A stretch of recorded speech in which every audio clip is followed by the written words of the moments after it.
Hey there, Marguerita here, and today we are talking about the debt trap and the slave cycle.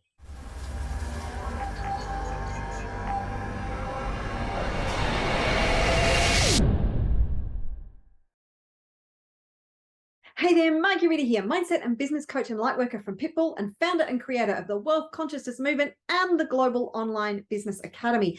And today we are talking about the debt trap and the slave cycle. So this is really important. If you want to be successful, then you need to understand what you have been conditioned into by society. We are a product of our environment, and our environment has set us up to fail with money and in general everyday life. And this started from when we were really tiny, from when we were born. Unfortunately, the vast majority of us who have parents who were born into the same environment, they were born into the same conditioning, they don't know what they don't know. They can only pass on what conditioning they have, what belief systems they have. And their behavior, their conversations are naturally going to pass down to you, because when you're born, your mind is like a sponge. It's just taking everything in. So your brain works predominantly in three different brainwave frequencies: delta, theta, and alpha. So it's really important that from 0 to 2, that the children are predominantly in their delta state, which is the most impressionable state. Then from 2 to 6, they move into predominantly theta. And then somewhere between 6 and 8, they move into being predominantly alpha, which is more of a conscious decision-making and discernment state. But like delta state, there's no discernment. It's just taking stuff in. It is so impressionable, so programmable at that state. So we take on that conditioning, those beliefs of our parents, just subconsciously. We just do that. This is what programs our brain. It is hardwired. This is why those years of 0 to 8 are so critically important for children. You can change this programming, of course. That's why I love this technique: tapping, emotional freedom technique, EFT, whatever you want to call it. It is so powerful for rewiring the brain. But recognizing what those beliefs are is super critical to you being able to change your results. It's your belief systems that cause your thought patterns, that cause your reactions and your responses to the world, that cause your actions, that cause your results. That is the way it works. And 92 to 96% of our results are driven by our subconscious programming. So rewiring the brain is super, super important. But in order to rewire the brain, you need to understand what is not supporting your abundance, your wealth, your prosperity right from the get-go. And the debt mentality is something that has been programmed into us from a very young age. If you're like me, when you went to school, you had somebody from one of the major banks come in and give you a piggy bank, and they opened an account for you. Weren't they generous?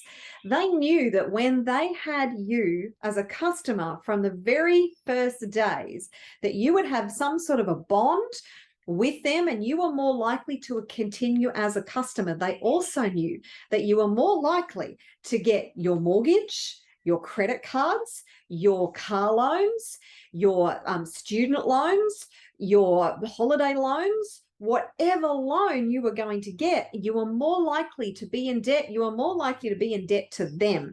So they fostered this relationship. It was genius on the parts of the banks. And then we are conditioned by society to want and want and want and want.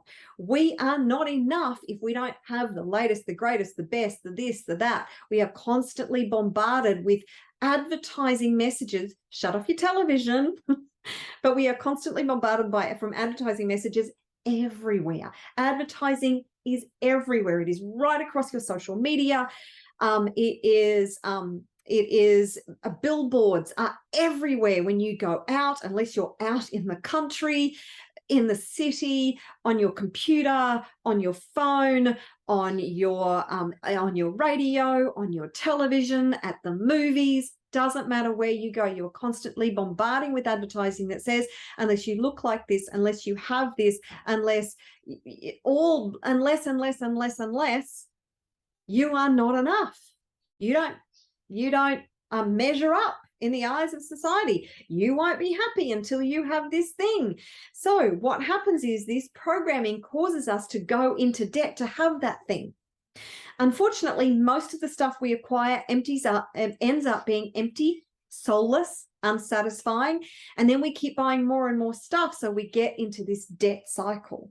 Do you know that the word mortgage is a French word, and it literally means dead pledge or death pledge? So you are pledged to the bank that you got the mortgage from until you're dead.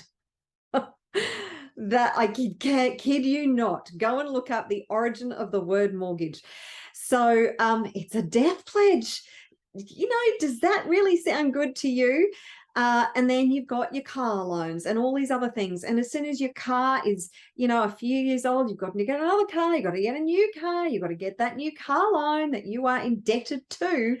And we get trapped in this never-ending cycle of debt. Now, there is good debt and there is bad debt. If your debt is causing you to earn more than it's costing you, it's an investment. And the wealthy use money, other people's money. So you've got OPM, other people's money. The wealthy use OPM, the bank's money, all the time. They don't risk their own money on ventures that they could potentially lose. The banks have a security. They have security. So they use other people's money. When they're investing in something that is intended to bring them a return on investment, doesn't always work out, but they do their due diligence. And as long as they are making money on that debt, it's all good. It's good debt. So when you loan money from the bank, a good way to set yourself up with a death pledge, a mortgage, is to not actually live in the house that you have the mortgage on, because a house that you live in is a liability. It's not an asset. But a house that you are paying off, that you have tenants in, there's ways to construct your debt, or your loan, that actually gives you a good return on your investment. And of course, as long as you have bought the right property, your property will increase in value. So that essentially is an asset, not a liability. But things that you are sticking on credit cards just because you want to have it and you don't have the money, nah, bad debt. If you are racking up money on your credit card, but you are paying it off every month, so using OPM temporarily so you keep your money in the bank, that's a good cycle to be in. But most people don't do that. Most people rack up the debt on their credit cards. And then what happens is they get bill shock. They get their credit card come in and they go, oh no, I got to pay back all this money. Do you see the contraction? The mindset around that. And what happens is people get stuck in this cycle of just paying off the minimum, and that debt never goes away. So one of the things that you can do with your credit cards is look at, if you've got multiple credit cards or multiple debts, look at the one that is costing you the most money. And you can pay the minimum on all the others, but pay extra on one of those debts, whether it be a credit card or a loan of some sort. Pay double on that. Be disciplined. And there are always ways to look at your spending and to trim your spending in other areas. Now, some would say, well, that's not a prosperity mindset. Well, let's look at the reality of what you have coming in at the moment. Let's structure your payments in a way that you pay double on one of your debts and get rid of it. Now, once that's gone, you choose the next one. You pay double on that and you get rid of it. If you can afford to pay triple, pay triple. If you can afford to pay 4 times, 10 times, do that. Because as you do that, you are reducing the amount of interest that you're paying on that one thing, and you will pay it out much more quickly. If you are just paying the minimum on everything, You are just perpetuating the debt cycle. And the debt cycle keeps you in a slave cycle. So debt was created as not as a way to help us get what we want. It was created to keep us enslaved. Because when we are indebted, then we are at the mercy of those we are in debt to. Do you see? So this is really important psychology. So make sure that you structure your debt repayment in a way where you are getting rid of that bad debt as quickly as humanly possible. And then don't rack it up again. Whenever you go to spend money, have a look at, do I really need this? Yes, I might want it, but do I really need it? How much value is it going to provide to me in my life? Now, I'm not saying that you need to deny yourself everything, but do you know that clothing is the 4th highest contributor to our waste, our rubbish in the world? Because we have, I think there's now 12 seasons within our year, 12 fashion seasons and cycles within the year. Every month, new, by consumer demand, new fashion gets put on the rack. And we go, oh, I have to have that. Oh, I want that. Oh, I want that. And before we know it, we're tossing out stuff that we've barely worn and buying all this new stuff. It's horrendous. Do you really need more clothes? Do you really need that brand new car? What about a secondhand car?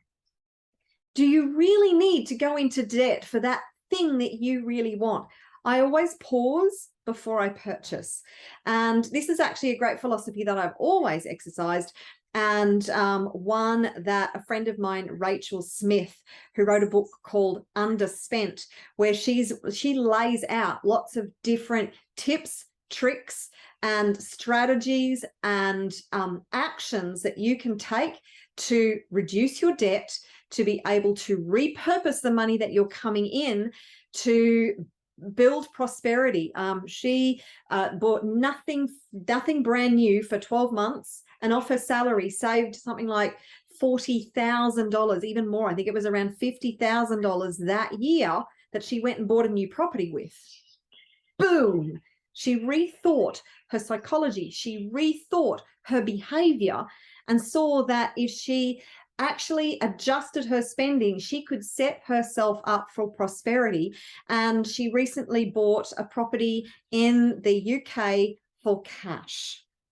Now that's saying something.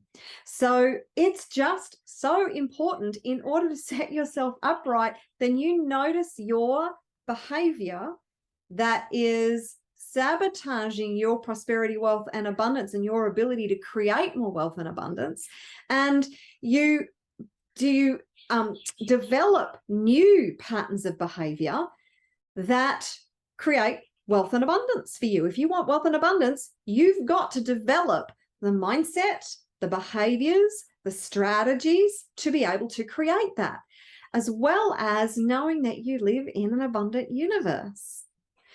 So I hope you found this really helpful, understanding that we are hardwired to get into this debt trap and this slave cycle. Now that you know that, because we don't know what we don't know. So now that you know that, identify the behaviors that are stopping you from creating wealth and abundance. Create strategies to pay out your debt, your bad debt, as fast as possible. And remember to invest your money. Don't just spend money hand over fist, invest it. You know, one of the most powerful ways you can invest in your money is in the best asset that you have. You are your best asset. The more you invest in you, the more return you can get from you. It doesn't matter if somebody takes everything away from you, if any entity takes everything away from you. They can't take away your money, your skills, your expertise, your knowledge, your experiences. And when you invest in your personal, mental, and business development, you have an extraordinary asset that can help you to build and achieve anything that you put your mind to. Seriously, any amount of wealth. when you invest in yourself. So that's it for this tip today. I really hope you've enjoyed it. If you would like more training tips, tools, and strategies to build money, wealth, and abundance and happiness in your life, then go to Global Online Business Academy, where I will help you to launch, build, and scale a business, a profitable business that you love. This is free, by the way. You get access to my entire training platform for free, as well as access to the Wealth Consciousness Movement, which is an entire library filled with EFT tapping videos to help to rewire your brain for money, wealth, abundance, and success. So I look forward to seeing you in the Global Online Business Academy. Until next time, take care and bye for now.